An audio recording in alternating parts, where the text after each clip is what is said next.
I always think in pictures as much as I think in sounds when I'm making music, and the feelings that these chords and different things give me, and every one of these songs is a story from my life. All we do is on the money, yeah. It needs to cut through in that Okay. second verse. All we do is breaking bad. Let's do that first. Liam Payne nous a quittés le 16 octobre 2024, mort suite à une chute faite depuis le balcon de son hôtel à Buenos Aires en Argentine. Il n'avait que 31 ans, il avait un enfant de 7 ans et était en couple avec Kate Cassidy.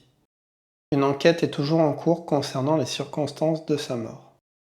Tu l'auras compris, aujourd'hui je vais parler de Liam Payne, puisque je trouvais ça normal de faire une vidéo sur lui. C'est pas forcément un artiste que j'écoutais tous les jours, mais malgré tout, c'est un artiste qui, je trouve, est intéressant. Et en plus, j'avais déjà fait une vidéo sur les artistes qui s'étaient fait connaître via X Factor, que j'ai sorti en plus il n'y a pas si longtemps que ça. Je te mettrai le lien en description si jamais tu ne l'as pas vu et que tu veux la regarder.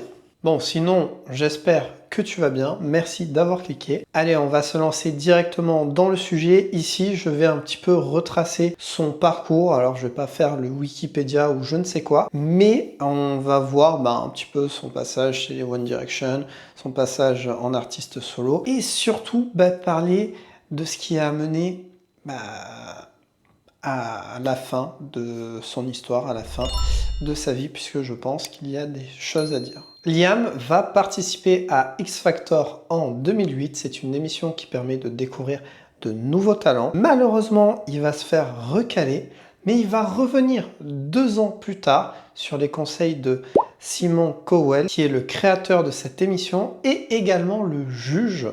Et là, il va être sélectionné pour faire partie d'un groupe où il va rejoindre 4 autres garçons.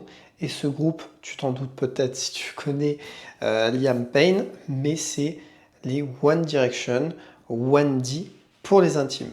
She was dignified. She showed me what it was to cry. You couldn't be that girl I adored. You don't seem to know, or seem to care, or what your heart is for. But I don't know her anymore. There's nothing left, I used to cry. My conversation has run dry. That's what's going on. C'est un groupe qui va avoir un certain succès, même il faut clairement le dire, un big succès. D'ailleurs, si tu as été fan d'eux, n'hésite pas à le dire en commentaire. Moi, je connais une personne qui était totalement fan d'eux. À chaque fois que je vois One Direction Watch, je pense totalement à elle. Donc, big up à toi, Emma, si tu passes, je sais pas, sur cette vidéo. Le groupe va connaître un tel succès qu'il va carrément y avoir un film qui s'appelle This Is Us et qui va rapporter plus de 65 millions de dollars. Alors qu'il n'en a coûté que 10 millions, je crois, quelque chose comme ça. Autant te dire que, voilà, tu vois, quand ça réunit autant de monde que ça, c'est un gros succès. Bref, quoi qu'il en soit, ce groupe va régner de 2010 à 2016. Il va vraiment y avoir un raz-de-marée dans le monde entier avec ce groupe. Puis, il va y avoir une pause qui est encore à ce jour indéfinie avec le départ de Zayn Malik fin 2015, mais en gros c'est officiellement en 2016 que le groupe s'est séparé. Alors bon, c'est une pause indéfinie, mais bon, avec la disparition de Liam, un petit peu compliqué, mais bon, on y reviendra parce qu'il y a quelques rumeurs sur ça quand même. On passe du coup, on va dire, à la deuxième partie de sa vie d'artiste, puisque Liam va faire une carrière solo d'auteur-compositeur. Avec sa carrière solo, il va se découvrir, il va s'affirmer, il ne va plus avoir cette image de jeune garçon qu'il avait avec le groupe One Direction. En même temps, pour rappel, ils ont commencé assez jeunes. Et en parlant de s'affirmer, il va avoir une palette artistique assez large puisque il va sortir des musiques dans divers styles, notamment le R&B avec Strip That Down, la pop avec Bedroom Floor, le reggaeton avec Familiar et même dans l'électro avec Midnight. Alors tout ça, il les a fait souvent avec d'autres artistes, mais il a vraiment voyagé entre les différents styles. Et ça, moi, je trouve plutôt cool. D'ailleurs, n'hésite pas aussi à mettre en commentaire le titre que tu préfères de Liam, que ce soit du temps des One Direction ou de sa carrière perso. Et ajouté à ça, Liam a également sorti 2 chansons de Noël. Eh ben oui, en plus on va bientôt rentrer dans cette période-là, donc si tu ne les as jamais entendues, c'est peut-être le moment. Il a sorti All I Want for Christmas, que personnellement j'adore, et Naughty List, qui est beaucoup plus pop, beaucoup plus énergique. On est sur 2 styles différents, mais encore une fois, voilà, il aime voyager entre les styles et c'est ça que je trouve vraiment sympa chez un artiste, personnellement. Et je te disais qu'il avait toujours voulu être auteur-compositeur.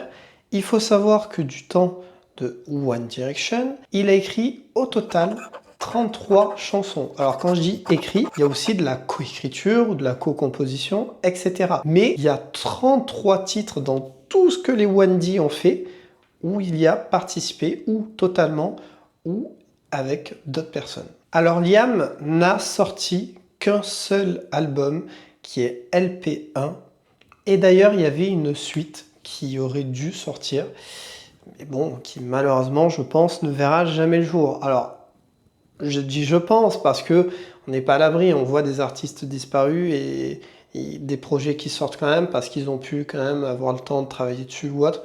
Je ne sais pas ce qu'il en est pour Liam, je crois que c'était en 2023 qu'il avait annoncé qu'il bossait sur ça, ou qu'il avait en projet de bosser sur ça.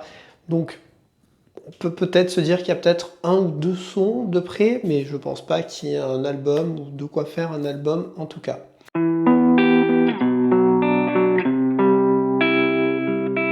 Allez, maintenant, il est temps de passer sur la phase sombre de Liam. Alors quand je dis phase sombre, c'est tout simplement un petit peu ses démons et les choses qui ont compliqué sa vie, car qui dit célébrité du jour au lendemain, dit en général que ça va être dur à gérer et dur à vivre. On l'oublie trop souvent en tant que fan, en tant que tout simplement spectateur, mais ça n'est pas facile d'être mis sous les projecteurs du jour au lendemain, et il y a beaucoup d'artistes qui, malheureusement, c'est ça qui va les faire déraper. Alors des fois c'est juste déraper et ils préfèrent se mettre en retrait, et pour d'autres, ça peut malheureusement mal finir, quoi. Pour remettre du coup dans le contexte, même si je l'ai déjà dit, One Direction, ça va être un énorme succès. C'est composé de 5 jeunes garçons et ils vont être propulsés sur le devant de la scène avec la célébrité, les interviews, les fans, tout ça. Sauf que voilà, X Factor, ça les forme pour pouvoir aller sur scène, pour pouvoir faire de la musique, ce genre de choses. Malheureusement, sur le côté gérer la célébrité, ce genre de choses, c'est pas vraiment des bons élèves, et c'est là où ça va amener des problèmes. Avec tout ça, Liam, pour gérer tout simplement le planning, le fait de bouger de partout, de rencontrer des gens, enfin d'avoir cette vie en flux tendu finalement, avec des bons moments, faut clairement le dire, mais des moments où malgré le fait qu'on est tout le temps entouré, ou qu'il y a tout le temps de l'amour autour de nous, des fans, etc., eh bien paradoxalement on se trouve seul. Voilà, on se sent seul. Et Liam, pour compenser ça, il va tomber dans l'alcool et la drogue. Et on sait que déjà c'est un mauvais pas en général. Et forcément, à force, il va y avoir une dépendance qui va se créer. Ajoutez à ça qu'il avait une santé mentale assez fragile, il était anxieux, il stressait. On a là tous les éléments pour faire un très mauvais cocktail. Et le pire dans tout ça, c'est qu'il avait semé des petites preuves par-ci par-là de son mal-être, de la difficulté à vivre tout ça. Et je vais te citer une interview qu'il avait donnée aux médias Men's Health Australia en 2019 et tu vas comprendre de toi-même. Il disait: il y a beaucoup de gens qui ont des problèmes de santé mentale et qui n'obtiennent pas vraiment l'aide dont ils ont besoin. Et je pense que c'est un peu un problème dans notre industrie. Quand vous faites des centaines et des centaines de concerts et que vous jouez les mêmes 22 chansons au même moment, chaque jour. Même si vous n'êtes pas content, vous devez y aller. C'est presque comme enfiler le costume de Mickey avant de monter sur scène. Et sous le costume de Mickey, j'étais énervé la plupart du temps parce qu'il n'y avait aucun autre moyen de comprendre ce qui se passait. Je veux dire, c'était amusant, nous nous sommes bien amusés, mais il y a certains moments où c'est devenu un peu toxique. Je suis désolé, mais j'aurais pu juste résumer cette vidéo avec ce passage-là. Quand j'ai lu ça, et l'article, il y a bien d'autres passages que je te mettrai d'ailleurs en description si tu veux aller le voir, n'hésite pas, il est en anglais mais tu pourras le traduire, au pire c'est pas un problème. Quand j'ai lu ça, j'ai compris de suite en fait. Et ça n'est pas le seul artiste, ni le premier artiste à ressentir ça et être face à ces problèmes-là. Et quand il disait que c'était une maladie dans cette industrie, c'est parce que tout simplement, il n'y a personne pour t'accompagner, il n'y a personne pour t'aider, il n'y a personne pour répondre à des questions ou mettre en place des solutions. Tu es solo. En général, quand tu vas en parler à ta maison de disques, à ton, je sais pas, producteur, éventuellement le manager peut-être, mais la plupart des autres, ils vont te dire éventuellement, c'est qu'un passage, ça va passer, ou tu sais quoi, souffle pendant quelques jours ou quelques semaines, et ensuite on s'y remettra. Et c'est là le problème, puisque c'est pas une histoire de juste souffler, c'est une histoire qu'il faut trouver des moyens pour pouvoir sortir de ça. Encore plus quand tu as sombré dans l'alcool ou la drogue, ou pire les deux. Et malgré ça, Liam, il a voulu s'en sortir, il a essayé. Et notamment dans une vidéo qu'il a postée en juillet 2023, où il annonce qu'il est sobre depuis 6 mois et qu'il a passé 100 jours dans un centre de désintoxication en Louisiane. Et ça, c'est génial. 6 mois de sobriété, le fait d'aller dans un centre de désintoxication. Cette vidéo, je la mettrai pareil en description parce qu'elle est très intéressante. Il explique le fait que pendant 100 jours, il n'avait plus son téléphone et que du coup, en arrivant à la fin de cette désintoxication, il avait peur parce qu'il avait tellement été coupé de l'extérieur qu'il ne savait pas vraiment ce qui allait l'attendre tout simplement. Donc je trouve qu'il y a vraiment un côté psychologique très intéressant à ça. Il y a aussi, il explique, alors je sais plus si c'est dans cette vidéo, mais il explique qu'à un moment donné, il est allé voir un concert de Hans Zimmer, donc le célèbre compositeur de musique de film notamment. Et en fait, quand il a écouté, il était en train de boire un verre et je sais pas, il a eu un déclic et il s'est dit mais en fait, j'ai pas besoin de ce verre pour profiter. Ce verre m'apporte rien. Et c'est à partir de ce moment-là qu'il a décidé d'arrêter de boire. Comme quoi le déclic, ça peut vraiment arriver. Ça peut arriver sans que tu le prévois, sans... Et c'est souvent ça d'ailleurs, il ne faut pas se forcer, il faut que ça arrive, on va dire, naturellement, si je puis dire. Et justement, avec cette vidéo-là, même si là je parle de Liam, c'est peut-être toi qui me regardes, tu as peut-être ce genre de problème, ou tu connais quelqu'un qui a ce genre de problème, et on ne sait pas forcément comment aider les gens. Si cette vidéo peut aider, c'est très bien. Mais je trouve que c'est en tout cas vraiment important d'en parler parce qu'il y a beaucoup de problèmes comme ça dans l'industrie musicale et même plus largement dans la vie de tous les jours qui peut toucher les gens et c'est vraiment triste quoi.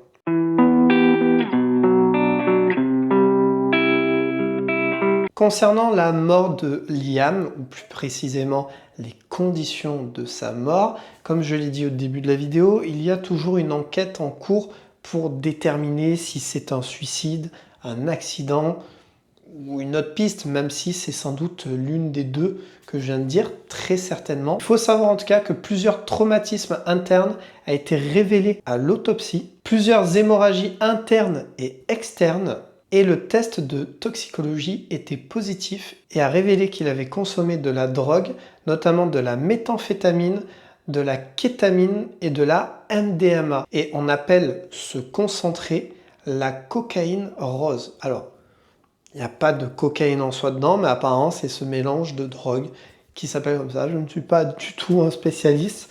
Si certains peut-être s'y connaissent mieux, n'hésite pas, il y a les commentaires. Mais donc il avait consommé.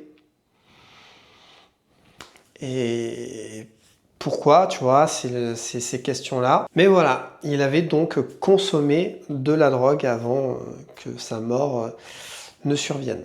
Alors concernant les conditions de sa mort, je pense que je vais faire une vidéo séparée, déjà parce que celle-là je ne veux pas qu'elle dure trop longtemps, et en plus parce qu'il y a vraiment des choses à dire mais qu'il y a un mélange de faits établis et également de rumeurs encore à l'heure où je tourne cette vidéo. Mais en gros il y a des questions qui se posent, notamment où était son garde du corps, en sachant que sa compagne était partie la veille ou quelques jours avant, qu'il y avait eu apparemment des disputes. Le jour de la mort de Liam, apparemment, il y avait eu des bruits dans sa chambre d'hôtel. Elle a été saccagée. Il y avait une personne aussi qui se serait rapprochée de lui ces derniers jours. Enfin, voilà. Donc, il y a des pistes comme ça. J'ai déjà commencé à bosser dessus. Je pense que je vais la sortir sous peu. Mais d'un autre côté, j'attends aussi de voir si l'avancée de l'enquête avance pour y rajouter des détails et du concret surtout.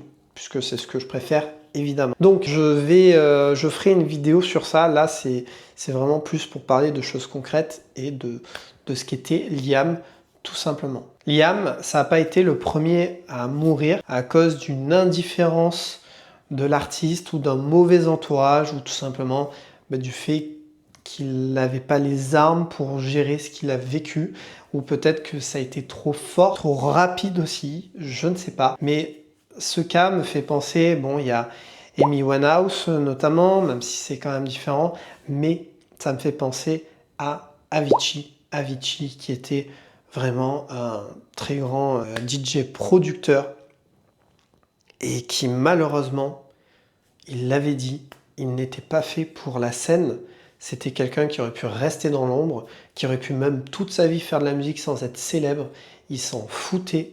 Et il était vraiment fait pour ça. Sauf que il a fait des tournées dans le monde entier. Bien évidemment, il a bossé avec des grands artistes. Il a pu participer à de grands projets qu'il n'aurait peut-être jamais imaginé faire. Et c'est pareil pour Liam. Mais c'est ce qu'il a clairement tué. Et ça me fait forcément écho à lui. Il y a d'autres artistes, comme je l'ai dit. Donc je trouve ça vraiment triste. Vraiment dommage que des artistes et des personnes, parce que j'emploie le mot artiste, mais c'est des personnes avant tout, mettent fin à leur vie, ou même si c'est un accident, perdent la vie comme ça, alors qu'il suffirait peut-être qu'il y ait un meilleur entourage ou une meilleure attention auprès d'eux, ou je ne sais pas. Je pense que vraiment l'industrie musicale doit vraiment bosser sur ça, parce que il y a eu des pertes ces dernières années à cause de ça. Les artistes eux-mêmes se sont remis en question et beaucoup ont décidé de mettre des pauses dans leur carrière. Donc c'est l'artiste eux-mêmes qui ont décidé ça et c'est une bonne chose. Mais autour de ça, il n'y a rien, j'ai l'impression, qui a été mis en place pour pouvoir suivre l'artiste, pour pouvoir mieux le guider et pour pouvoir peut-être lui éviter de tomber dans certains pièges, tout simplement. Ou de réorganiser certaines choses. C'est les artistes eux-mêmes qui décident en général de faire une pause, de se mettre en retrait. Et je pense qu'il y a encore beaucoup de travail de ce côté-là à faire. Pour finir, forcément, la mort, ça fait vendre aussi. Au lendemain de la mort de Liam, il faut savoir que son Spotify a enregistré plus de 4,5 millions d'écoutes. C'est plus 1000% que le jour précédent. Forcément. C'est toujours comme ça. Mais c'est pas tout. Parce que les autres gagnants, si je puis dire, ça a été One Direction. Puisque le groupe a connu une hausse de 57,5 millions d'écoutes, tous titres confondus. Donc ça fait beaucoup.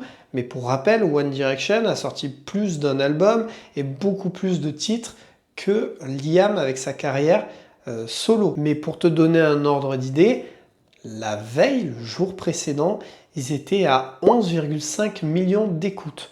C'est en gros 5 fois moins. C'est dingue quand même. Et avec tout ça, One Direction est le deuxième artiste groupe le plus streamé. Devant, c'est Taylor Swift qui mène la danse.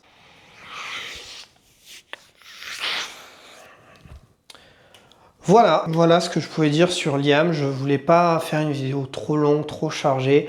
Il y a plein d'infos de partout. J'aurais voulu que la vidéo sorte légèrement avant, mais bon, j'ai plein de choses qui font que ça n'a pas été le cas. Mais je voulais à tout prix faire une vidéo sur lui parce que peut-être que tu vas découvrir des choses. J'espère, si c'est le cas, que ça t'aura plu. Et puis, c'est peut-être lui rendre hommage quelque part, je sais pas, encore une fois, j'étais pas plus fan que ça, mais c'est un artiste où des fois j'ai écouté sa musique, j'ai peut-être dansé dessus, ou peut-être chanté dessus, tout simplement. C'est un artiste qui aurait pu apporter, je pense, pas mal, et qui n'aura pas l'occasion d'en apporter plus que ça. Mais voilà. Merci d'avoir regardé cette vidéo, j'espère qu'elle t'aura plu. N'hésite pas en commentaire à me dire tout simplement ce que tu as pensé de cette vidéo ou ce que tu penses de cet artiste. J'en profite aussi pour te dire que je fais maintenant régulièrement des lives YouTube, donc n'hésite pas vraiment à t'abonner et activer la cloche. C'est des lives dont le but c'est de pouvoir discuter de tout, de pouvoir conseiller. Donc souvent j'ai des personnes qui viennent sur les réseaux ou en commentaire YouTube me demander telle ou telle chose, et bien là ça permettrait d'interagir directement. Donc n'hésite pas tout simplement à activer la cloche, et puis si tu apprécies le contenu que je fais, et bien tout simplement à t'abonner. C'est vraiment important ce genre de choses, mais ça permet de faire évoluer la communauté. Tout simplement, du coup, ça me donne de la motivation et de la force, et ça permet de tout simplement se faire voir, avoir des opportunités comme j'en ai déjà eu cette année, et pouvoir tout simplement avancer. Donc si tu le fais, merci, c'est vraiment génial. Et puis moi je te dis à la prochaine, j'ai plein de contenus là qui vont arriver, j'ai eu un peu de retard, mais là ça y est, tout se met en place. Donc n'hésite pas à me suivre sur les réseaux aussi, l'Instagram, hein, en description, et puis il s'affichera là. Et moi je te dis à la prochaine, et en attendant, vive notre passion pour la musique et sois créatif.